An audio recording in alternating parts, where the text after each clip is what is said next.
ଏବେ କିଛି ଦିନ ହେଲାଣି ମେଡିକାଲ ରେ ଦିନ କଟି ଯାଉଛି। ଆଜି ପୁଣି ରାତିରେ ରେଡି ହେଇକି ଭୋରୁ ଭୋରୁ ବାହାରି ପଡିଥିଲୁ କଟକ ଏସବି କଲେଜ ମେଡିକାଲ। ଭୋରୁ 5ଟା ହେଲାଣି, କେବଳ ମାଙ୍କୁ ଛାଡିଦେଲେ ଗଳିରେ ଆଉ କେହି ବି ନାହାନ୍ତି।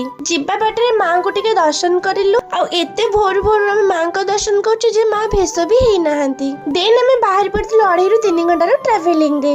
ଚାରିପଟେ କାକର ଦେଖିକି ଜାଣିପାରୁଥିବେ ମୋ ଭଏସ ଟା କାହିଁକି ଏମିତି ହେଇଛି। ପୁରୀଠୁ କିଛି ବାଟ ଆସିଲା ପରେ ଉତ୍ତରା ପାଖାପାଖି ମାମୁ ଅଟୋ ରଖି ଦେଇଥିଲେ। ଆଉ ରୋଡ ସେପଟୁ ଯାଇ ମୋ ପାଇଁ ଚାହା ନେଇକି ଆସିଥିଲେ। ଚାହା ପିଇ ଦେଇକି ଆମେ ବାହାରି ପଡିଥିଲୁ କଟକ। ବାଟରେ ବୁଲିକି ପଛକୁ ଦେଖେ ତ ନାନୀର ପୁଅ ପୁଅ ଉପରେ ଶୋଇ ପଡୁଛନ୍ତି। ସିଏ ବି ଘରର ବଡ ପୁଅ ଭଳିଆ ପୁଅ ଆଉ ନାନୀକି କୋଳରେ ଧରିକି ବସିଛି। ଯେହେତୁ ମୁଁ ଆରଥରିକ ଶୋଇ ପଡିଥିଲି ଆଉ କଟକରେ ସେ କେତେବେଳେ ପହଞ୍ଚିଲେ ମୁଁ ନିଜେ ବି ଜାଣିନଥିଲି, ସେଥିପାଇଁ ଏଥରକ ମୁଁ ଜମା ବି ଶୋଇ ନଥିଲି। ବାଟ ସାରା ସବୁଆଡେ ଦେଖି ଆସୁଥାଏ। ଆଉ ଆଜି କଟକ ଆସିବାର ରିଜନ ହଉଛି ଆରଥରିକ ଯୋଉ ଆସିଥିଲୁ ସବୁତକ ଟେଷ୍ଟ ହେଇଥିଲା ଇଜି ପାଇଁ ଆଜିକି ଡେଟ୍ ଦେଇଥିଲେ, ସେଥିପାଇଁ ଆମେ ଆଜି ତାର ଆସିଛୁ ଇଜି କରିବା ପାଇଁ।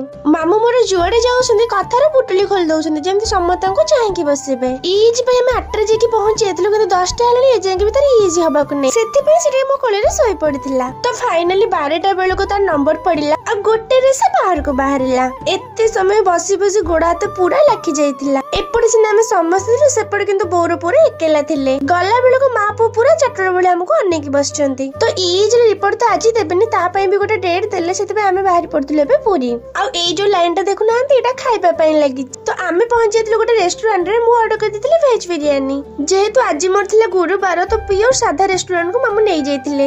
ଏଇ ରେଷ୍ଟୁରାଣ୍ଟ ର ଖାଇବାଟା ଏତେ ଭଲ ଲାଗିଲା ଯେ ମୁଁ ବୁଲିକି ରେଷ୍ଟୁରାଣ୍ଟ ର ନାଁଟା ପଢୁଥିଲି କି ଯଦି ନେକ୍ସଟ ସୋମ ମଙ୍ଗଳ ଗୁରୁବାର ମୁଁ ଆସିଲି ନା ତାହେଲେ ଏଇ ରେଷ୍ଟୁରାଣ୍ଟ ରେ ହିଁ ଖାଇବି ବୋଲି। ଆଉ ସେଇ ଟାଇମ ଭିତରେ ମାମୁ ଆମ ପାଇଁ ନେଇକି ଆସିଲେ ଚକଲେଟ ଭଳିଆ ନ ଦେଇକି ଗେମ୍ ଭଳିଆ କରିକି ମୁଁ ହାତ ଦେଖୁଛି ଯିଏ ଯାହା ପାରୁଛ ନିଅ ବୋଲି। ଆମ ଫୋନ ଧରିବା ଚକ୍କରରେ ମୋ ହାତରେ ମାତ୍ର 2ଟା ପଡିଲା। ବାଟରେ ପୁଣି ପଛକୁ ବୁଲିକି ଦେଖିଲା ଏମାନେ ପୁଣି ଶୋଇ ପଡିଛନ୍ତି। ତ ଅଧା ବାଟରେ ନଜର ଆସିଲା ବରକୋଳି। ତ 2 କୋଳିରୁ କିଲେ ଆଣିକି ନାନୀ ତାକୁ ପ୍ରସାଦ ଭଳିଆ ଗୋଟେ ଆମ ପାଖରେ ବାଣ୍ଟି ଦେଲା। ଏବେ ଆମେ ପହଞ୍ଚି ଯାଇଥିଲୁ ଘରେ। ପୁଣି ଦେଖାବ ନେକ୍ସଟ ଭିଡିଓରେ। ରହୁଛି ଜୟ ଜଗନ୍ନାଥ।